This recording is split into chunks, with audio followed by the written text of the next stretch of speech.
Hey guys, welcome back to another video. So today, I guess if you've been watching the last few episodes, you'll know that I've been working on that mountain project way over there. You can't even see it because it's so far over there.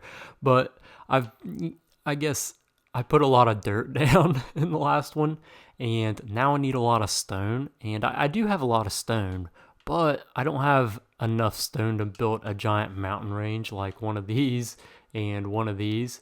So I was thinking, what's a great way to get stone that would also be a project? And I remembered the good old Library of Lore. And so that is exactly what is going on in today's episode. I'm going to show you guys what I did in the Library of Lore. So if we come in here, if you remember back to the tour or the episodes where I worked on this, there's 5 levels to this going up there. You only see 3, but there's 2 up above there, and each level has more rare books, and it's more difficult to get in. But the idea of this library, the Library of Lore, is that these top levels are like the good books, and then the bottom levels are the evil books. And so we'll also have 5 levels of evil down below for where the books will be. So I guess in the past I've done 2 levels of it. So if you come down here, the first level was it was over on this side. It was the prison, and you get thrown in the prison by I guess trying to steal books up there, or yelling too loud in the library, or going somewhere without a pass. You get thrown in the jail down here, and you can read these books and get some knowledge for the first level of the basement.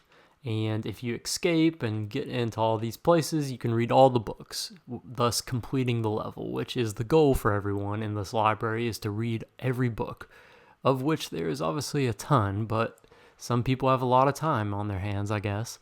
So that's how you get to the first level. But going to jail also gives you access to the basement levels. And so you can come down here, this way. And you can go down here, and this is the second level of the basement. And this is where the bulk storage is, where I'm collecting one of every item in the game. And so that's where some nice research is. And so you can come down here and learn about that stuff.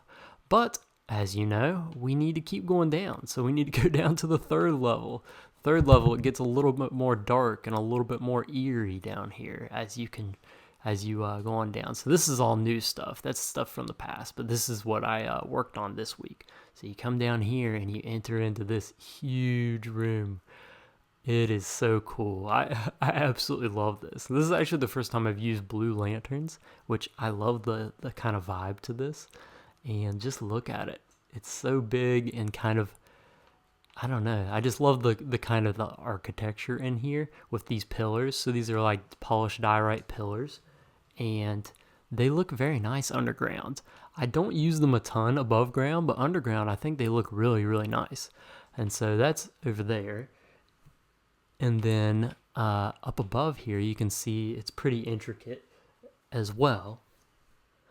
And with, what are these called?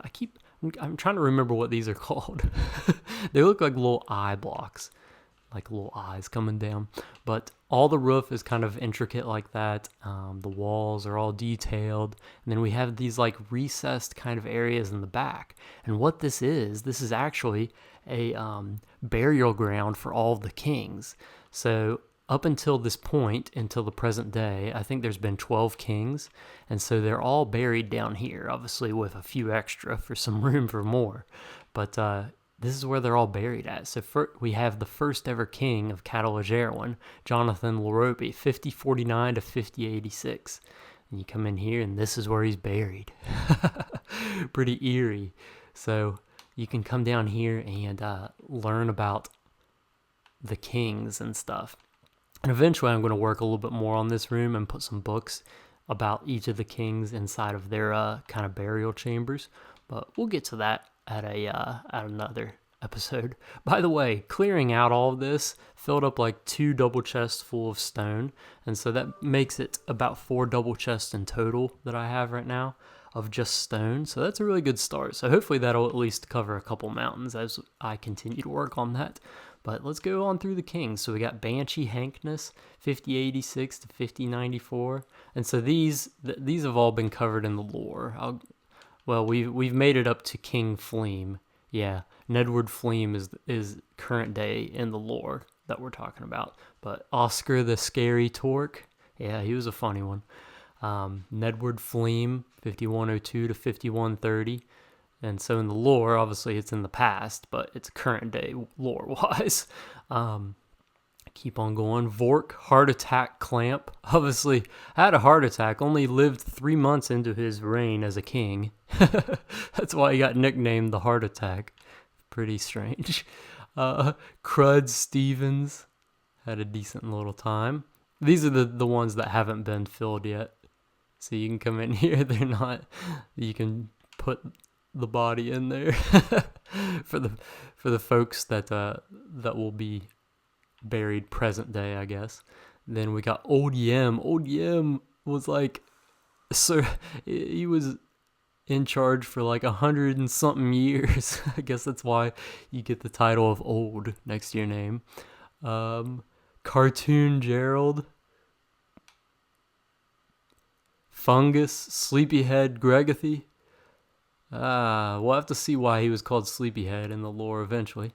Wilp Craig, 5358 to 5399. And Wilp Craig again, 5399 to 5407. If you recognize his name, Craig's School of Magic, it's because he somehow managed to revive himself from the dead. And for some reason, they gave him 2 burial chambers. And he had 2 terms as king, because the only way you could relieve your duties as king is if you resign or you die. So he had 2 serving terms as king because he revived himself from the dead. Can't wait to get to that. And then King Crack, which was the last king in 5434. That was the last king.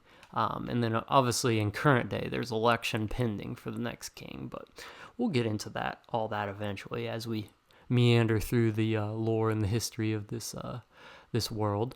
But yeah, this is the burial chamber for the kings. Really, it is one of my favorite builds underground, at least. I just love the kind of details and intricacy, and I imagine this will be somewhere where I come to often to get inspiration for my other underground builds. But of course, this is not the bottom layer. I'll still have to build 2 more bottom layers under this eventually, so that'll be really fun. But the idea I think that I'm going to do is that they get even more torn down and decrepit the further down you go. So that will be pretty interesting, I would say. But let's go on up to the surface for today's lore reading, I suppose. Let's see here. Yeah, we'll go on up to the surface, and we'll go to a specific area of the surface because it pertains to what I'm going to read about today.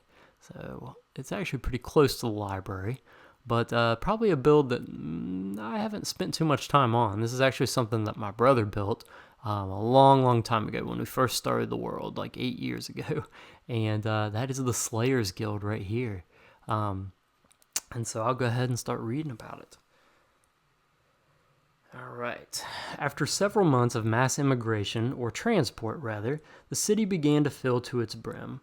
Along with new citizens came many new jobs for construction, infrastructure to hold the new capacity.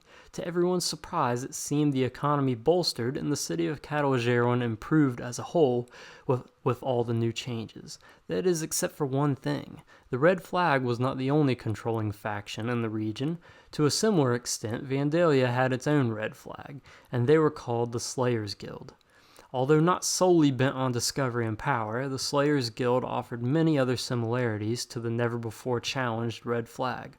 Astonishingly, even from day one on their new turf, the Slayers Guild made themselves known in a big way that they still wanted to be the ones in control. And so I guess next week we'll find out what that big way is that they made themselves known. But thank you guys for watching this video. Thank you all for always coming back and seeing the updates on this world. Yeah, if you enjoyed it, please leave a like or a comment and let me know what you think of the build.